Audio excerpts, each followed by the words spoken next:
Wednesday. This morning, we went to the grocery store and stocked up on food for the trip. Then we went to the camping superstore to get everything else we're gonna need. I was pretty excited because we've never actually bought anything at the camping store before. Dad used to take me and Roderick there when we were little, but that was just to kill time on a Saturday morning.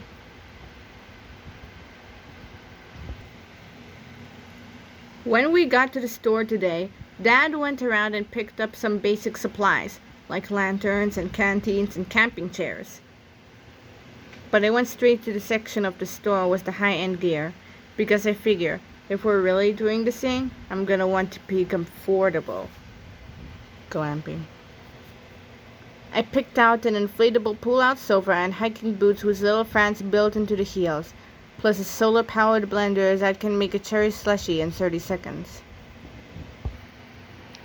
Dad said those things weren't for serious campers though, and made me put them back. Dad said we're gonna quote-unquote live off the land as much as possible on this trip, and he picked out a few fishing poles. Well, I don't know about anyone else, but the only fish I'll eat comes in the shape of a stick. Manny and Roderick got really excited about the idea of catching our own food, so they went off to find their own gear. But Mom stopped them before they got too carried away. Roderick was pretty disappointed. I guess he was planning on doing some trophy hunting while we were on our trip, and was hoping to decorate a kitchen when our house is finished.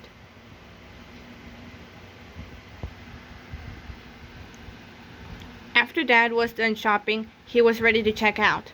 But I think Mom was nervous that we weren't getting the right kind of equipment, so she asked the sales clerk to look over our stuff and see if we had everything we needed. Well, this guy must have been a wilderness survival expert or something, because he had a lot to say, and none of it made me feel confident about going on a camping trip. The clerk said the number one thing we needed to worry about was bears, because there are a ton of them in the places we were going. But he said there were a few things we could do to protect ourselves, just in case.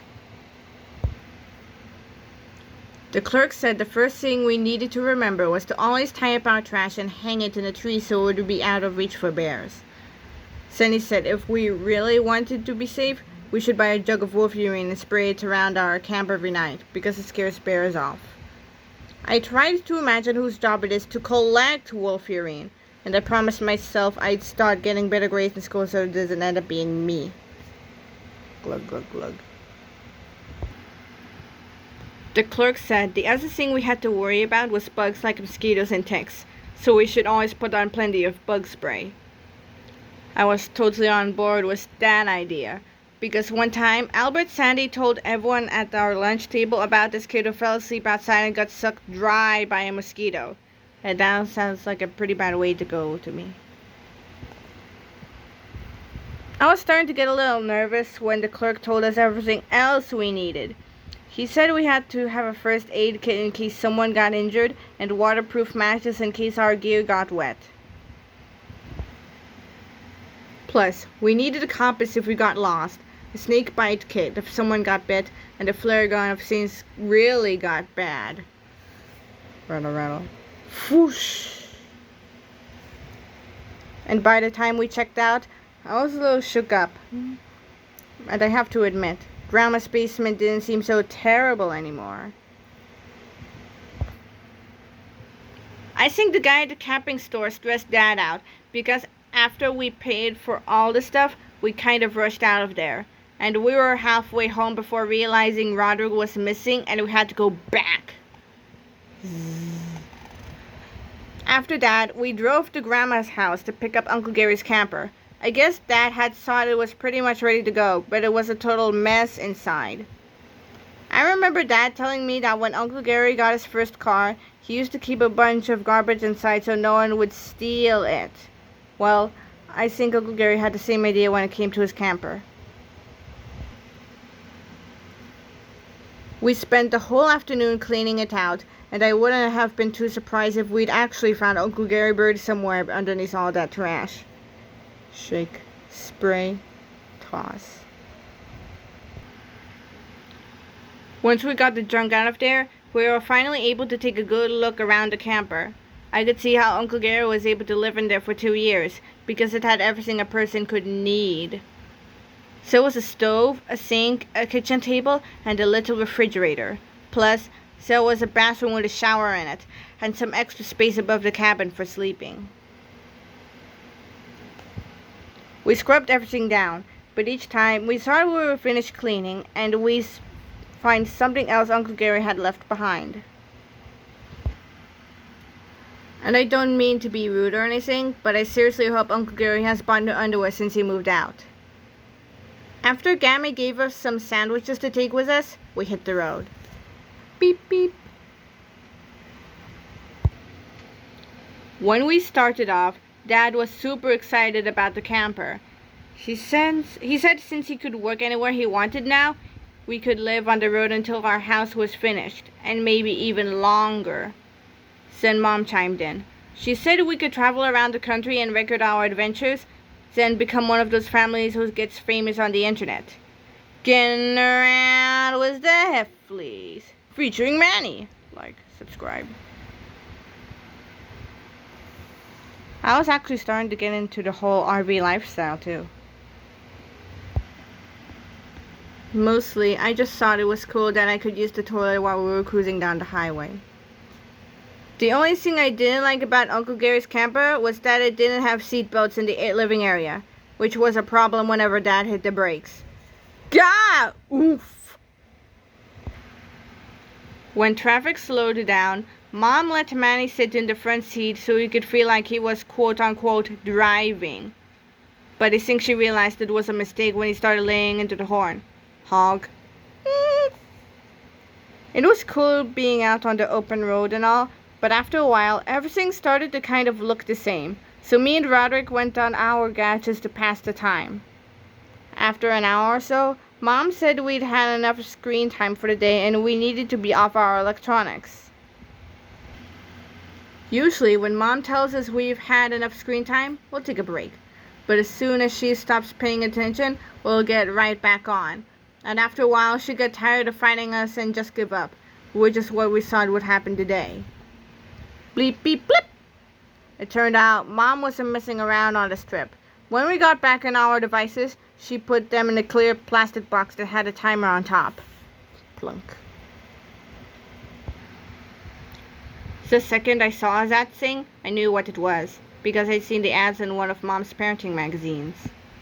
The what? And screen time debates for good. Fits phones and most tablets.